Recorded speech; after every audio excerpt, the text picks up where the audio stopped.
बिस्मिल्लाहिर्रहमानिर्रहीम। अस्सलामु अलैकुम। Welcome to my channel. आज ये पकाए हुए दनिया खान। उम्मीद करती हूँ आप सब लोग खैरियत से होंगे।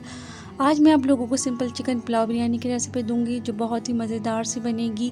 बहुत इजी मेथड से बनाना सिखाऊंगी। बहुत खुशबूदार ये बनेगी, बहुत कम वक्त में बनेगी। तो आइए इस रेसिपी को बनाना स्टार्ट कर लेते हैं। 3/4 कप ऑयल ले लेंगे। ऑयल को थोड़ा सा गर्म कर लेंगे। जब हमारा ऑयल गर्म हो जाएगा तो इसके अंदर मैंने एक बड़े साइज़ के प्याज को कट करके डाल दिया है। इसको मैं गोल्डन ब्राउन कर लूँगी।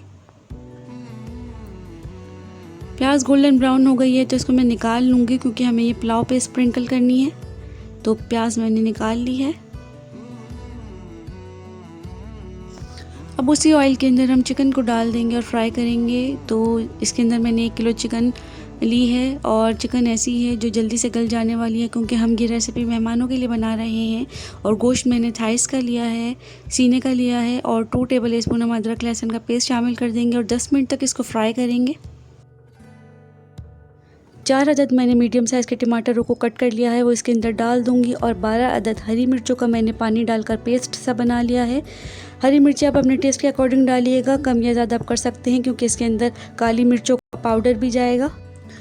अब हम इनको थोड़ा सा भून लेंगे ताकि हमारे टमाटर थोड़े से सॉफ्ट हो जाएं क्योंकि चिकन है इसके अंदर। तो थोड़ा सा हाई फ्लेम के ऊपर इसको भून लेंगे हम, तो जल्दी से हमारे टमाटर सॉफ्ट हो जाएंगे। लिड लगा कर रख देंगे थोड़ी देर के लिए।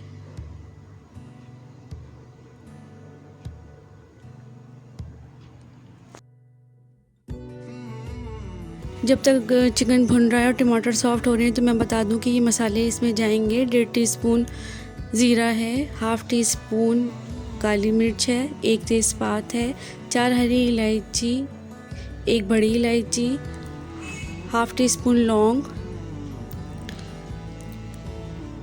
सॉल्ट है 1.5 टीस्पून, 1/2 टीस्पून मैंने साबुत धनिया ले लिया था और 1/2 टीस्पून मैंने सौंफ ले ली थी। इन दोनों चीज़ों को मैंने कूट लिया है मोटा मोटा। और ये तमाम मसाले जाएंगे चिकन के अंदर। 10 मिनट हो चुके हैं और टमाटर सॉफ्ट हो चुके हैं। तो अब जो मैंने आपको गरम मसाले बताए थे वो इसके अंदर डाल देंगे। इसकी क्वांटिटी मैं आपको बता चुकी हूँ तो डायरेक्टली इसके अंदर डाल दूँगी। सौंफ और धनिया भी डाल दूँगी और इसके अंदर मैं नमक भी डाल दूँगी। नमक की अगर हमें आगे ज़रूरत पड़ेगी तो हम इसमें थोड़ा और डाल देंगे। तो नमक भी आप अपने टेस्ट के अकॉर्डिंग ही डालिएगा। हरी मिर्ची इस तरीके से मैंने आपको बताई है कि आप अपने टेस्ट के अकॉर्डिंग डालिए, इसी तरीके से नमक भी डाल लीजिए।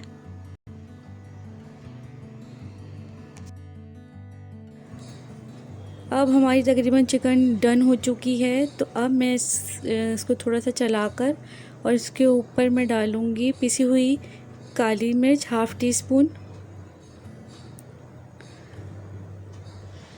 6-7 हरी मिर्चें हैं और आधी गड्डी हरा धनिया है, ये भी मैं इसमें डाल दूँगी और अच्छी तरीके से मिक्स कर लूँगी। और फिर उसके बाद मैं फ्लेम को कर दूँगी बंद।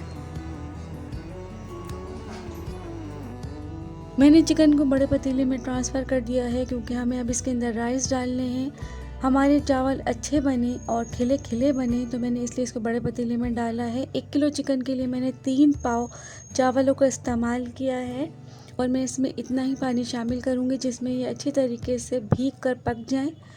आप जो भी चावल इस्तेमाल करते हैं आपको पता होता है कि आप कितना इसमें पानी इस्तेमाल करेंगे। तो आप जो भी इस चावल इस्तेमाल करें अपने घरों में तो पानी आप अपने हिसाब से देख लीजिएगा।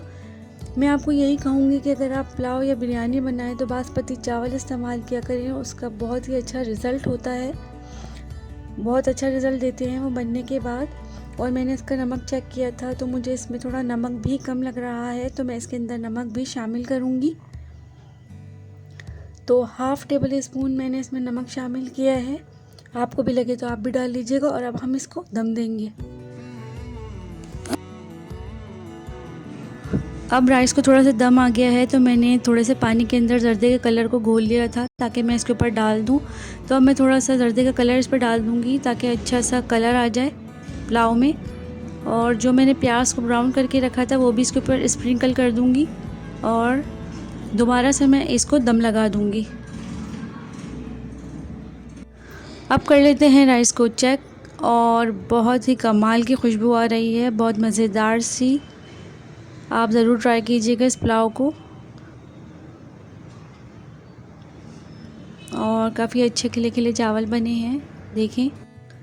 हमारी चिकन पुलाव बिरयानी बनकर तैयार है। ये बहुत कम वक्त में बनने वाली रेसिपी है, बहुत मज़ेदार बनती है, बहुत खुशबूदार बनती है कि आपका दिल चाहने लगे कि इसको फ़ौरन से खा लें। तो एक बार से आप इस रेसिपी को ज़रूर ट्राई कीजिएगा। मेहमान आ जाए तो ये रेसिपी ज़रूर बनाइएगा, बहुत कम वक्त में बन जाएगी। अगर कि आपको मेरी रेसिपी पसंद आ जाए तो हम्बल रिक्वेस्ट है कि मुझे लाइक कर दीजिए, सब्सक्राइब कर दीजिए, शेयर कर दीजिए, कमेंट सेक्शन में अपनी राय ज़रूर दीजिए और बेल आइकन को हिट करना बिल्कुल भी मत भूलिए। नेक्स्ट रेसिपी तक के लिए मुझे इजाज़त दीजिए।